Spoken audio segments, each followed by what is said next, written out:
السلام عليكم ورحمة الله وبركاته. ازيكم يا حبايبي؟ عاملين ايه؟ يا رب دايما تكونوا بخير. النهارده هنعمل المكرونه البشاميل بطريقه جميله جدا، بس قبل ما ندخل نشوف المقادير نسمي الله ونصلي على الرسول. وما تنسونيش في اللايك والاشتراك في القناه عشان يوصلكم كل جديد. معايا قطع صدور كده. معايا 2 كيلو صدور، ومعايا 5 بصلات، ومعايا جزرية كبيرة مبشورة، وقرن فلفل اخضر، وطماطمية مبشورة. والبهارات هقولكوا عليها واحنا شغالين. جبنا حلة كده على النار، هنحط فيها شوية مية عشان نسلق المكرونة، وطبعا نحط معاها شوية ملح، معلقة ملح. وجبنا طاسة كده على النار، وهنحط فيها قطعة سمنة ومعلقة زيت أو معلقتين زيت كده. ومش هننزل عليها بالفراخ غير لما تسخن خالص، عشان تديها صدمة كده ما تنزلش المية اللي فيها. انا فرمه الفراخ معايا في الكبة، لو ما عندكيش كبة ممكن تقطعها قطع صغيرة، بس انا فرمها فرمة بسيطة يعني حاجة صغيرة كده.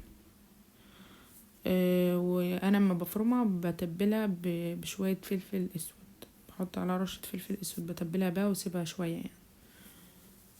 جبت هنا الفراخ معايا وقلبتها كويس جدا.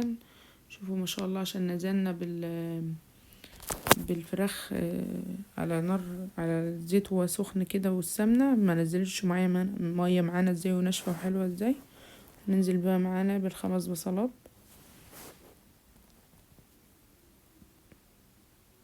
نقلبهم كويس جدا ونسيبهم شوية يتبلوا كده مع الفراخ، عشان تدبل حاجة بسيطة.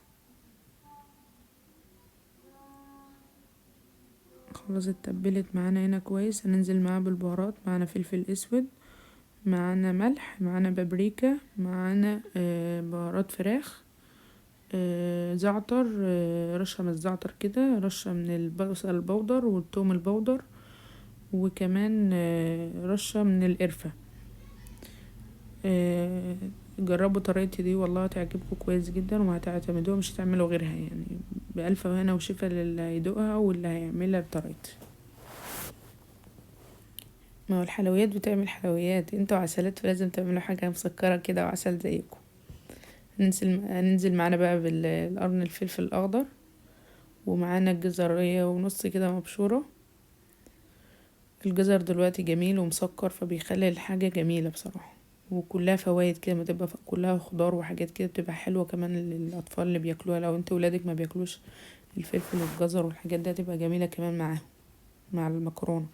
والأطفال بتحبها بصراحة، بتبقى جميلة. هننزل بقى بالسحر بتاعنا والجمال اللي بيخلي التعصيجة تحفة. طماطمية كده مبشورة أو مضروبة في الكبة أو مضروبة في الخلاط بسنة مية صغيرة جدا، يعني بمعلقة مية. لو تقدري كمان ما تحطيش مية ما تحطيش، احنا عايزينها كده الطماطم صافية لوحدها.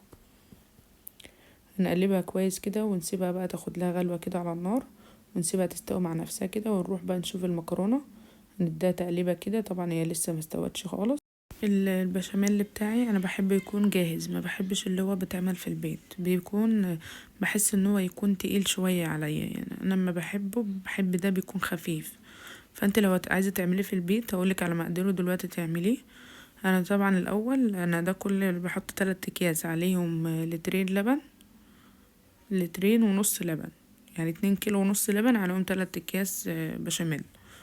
بيكون كده ناعم كده وملمسه ناعم كده ولا تقيل ولا خفيف. هوريهولكوا دلوقتي معايا طبعا. هقول لكم بقى على البشاميل اللي بيتعمل في البيت. هتجيبي 5 معالق سمنة او زبدة، وتحط عليهم 5 معالق دقيق. هتقلبوهم كويس جدا الاول على نار، وبعد كده لغايه ما تلاقي الدقيق معانا بدأ يصفر كده، وتيجي نازله عليه بلتر لبن او لتر ونص لبن، يعني كيلو ونص لبن. انما انا هنا بحب اعمله بصراحه بيكون خفيف شويه، بس انا هعمله دلوقتي احط له تركايه كده في قلب البشاميل، هيوديه في مكان تاني بصراحه. بحبها جدا، بتخلي البشاميل اللي عندي اللي يدوق يقول انت يعني المكرونه دي انت عاملاها ازاي بصراحه. بألف هنا وشفا على عيونكم يا حبايبي. نقلبها كويس جدا كده على النار، انا كده ولعت النار بقى. طبعا زي ما احنا عارفين ما بنسيبش البشاميل خالص الا لما بيتقل معانا، عشان ما يكلكعش مننا في قلب النار. لازم ايدينا على طول تنها بتقليب مستمر زي ما احنا ماشيين كده.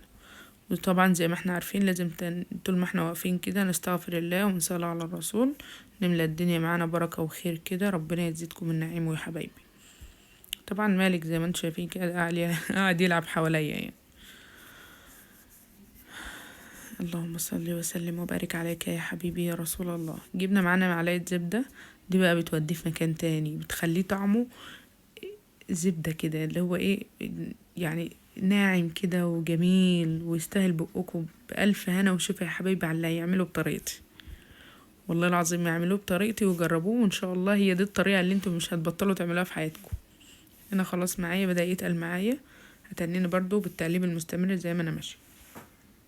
هنا يا حبايبي القوام بتاعه تقل معانا وبقى ملمسه ناعم كده وجميل، وبألف هنا وشفا على عيونكم يا حبايبي. هنا بقى ايه، هنجيب البولة كده وننقص فيها ونحط فيها نص كمية المكرونة، ونحط فيها 3 معالق كبار كده من الصوص البشاميل، ونقلبهم كويس جدا كده بحيث ان المكرونة تتغلف كده بالصوص.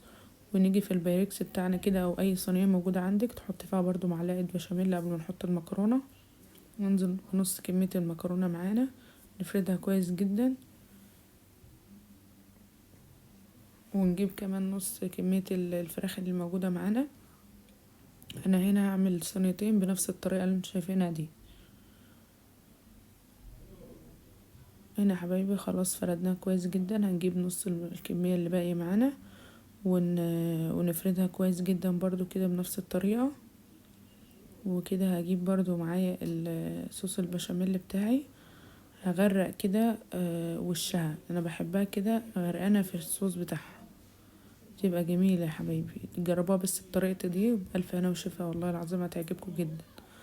هنا كمان خلصت معايا الصينيتين، عملت واحدة كبيرة واحدة وسط كده، ومعايا هنا جبنة موتزاريلا بحطها كده على الوش. وخلاص خلصناها معانا، هحطها بقى في الفرن في الفرن بتاعي على نار متوسطة، اولع عليها بس من تحت كده لغاية ما تاخد لون حلو من تحت، وبعد كده اولع عليها شوية من فوق. خلاص طلعناها يا حبايبي وبنقطعها كده معاكم وهي لسه سخنة، اقطع لكم قطعة كده عشان تشوفوها وهي متماسكة وجميلة ودايبة كده في الصوص بتاعها. ما تنسونيش يا حبايبي في اللايك والاشتراك في القناة لو الفيديو عجبكم، واسيبكم كده في رعاية الله يا حبايبي وامنه. في فيديو جديد ان شاء الله، اشوفكم على خير في الفيديو الجاي، مع الف سلامة يا حبايبي.